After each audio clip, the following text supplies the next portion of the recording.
الحمد للہ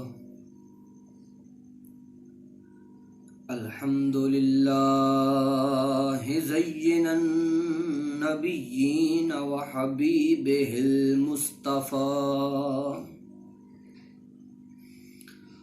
اما بعد فاعوذ باللہ من الشیطان الرجیم بسم اللہ الرحمن الرحیم وَأَطِيعُوا اللَّهَ وَأَطِيعُوا الرَّسُولَ لَعَلَّكُمْ تُرْحَمُونَ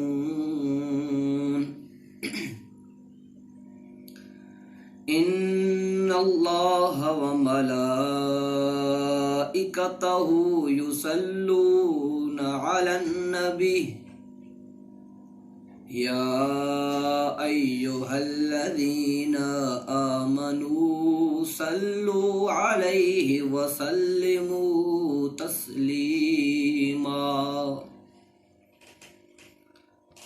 الصلاة والسلام عليك يا سيدي يا رسول الله وعلى آلك وأصحابك يا سيدي يا حبيب الله الصلاة والسلام عليك يا سيدي يا نبي الله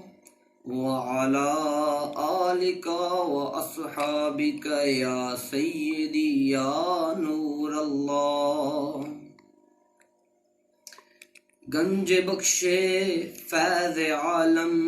مظہر نور خدا ناکسارا پیر کامل کاملا راہ رہنما گنج بخشی آپ کی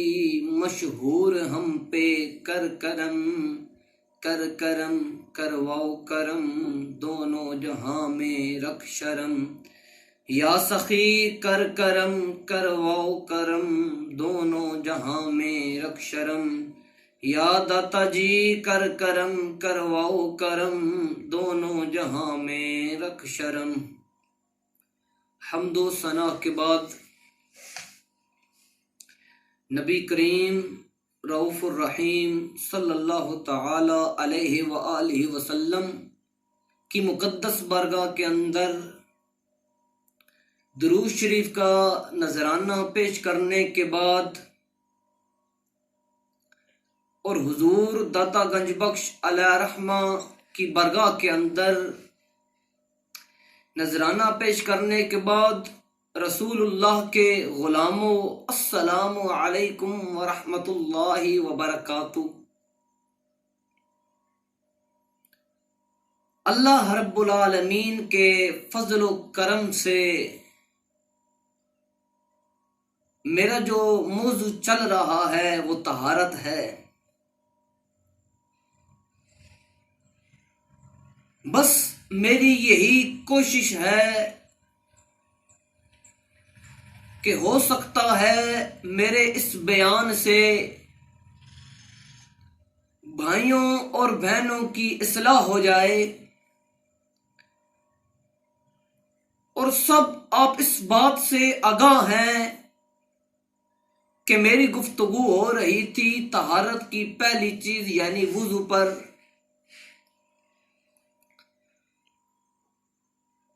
وضو کے فرائض سنن اور مستحبات کے فراغت کے بعد آج جن چیزوں سے وضو ٹوٹ جاتا ہے انشاءاللہ عز و جل ان پر گفتگو ہوگی۔ صاحب قدوری نے لکھا ہے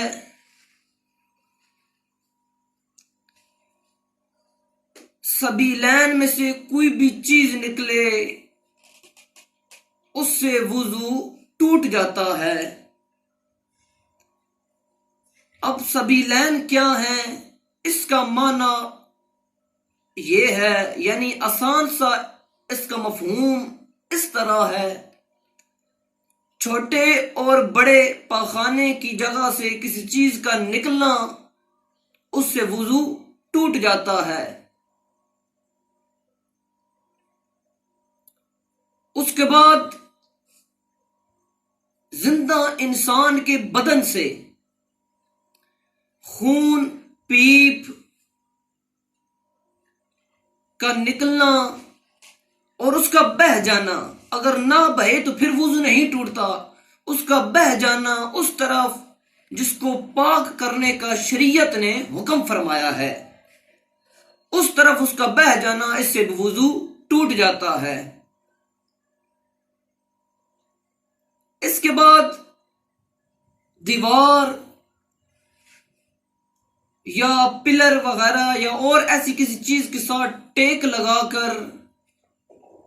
سو جائے آدمی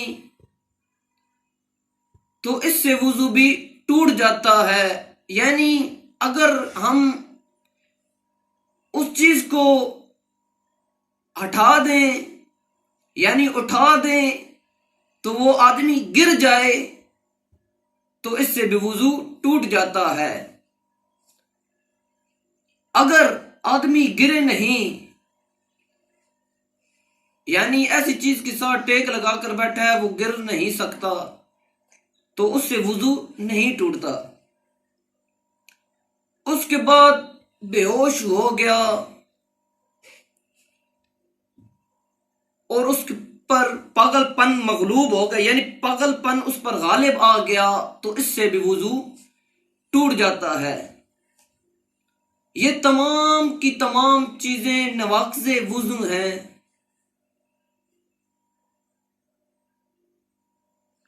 اگر آپ نے ان کی تفصیلاً یعنی ان کو تفصیلاً پڑھنا ہے،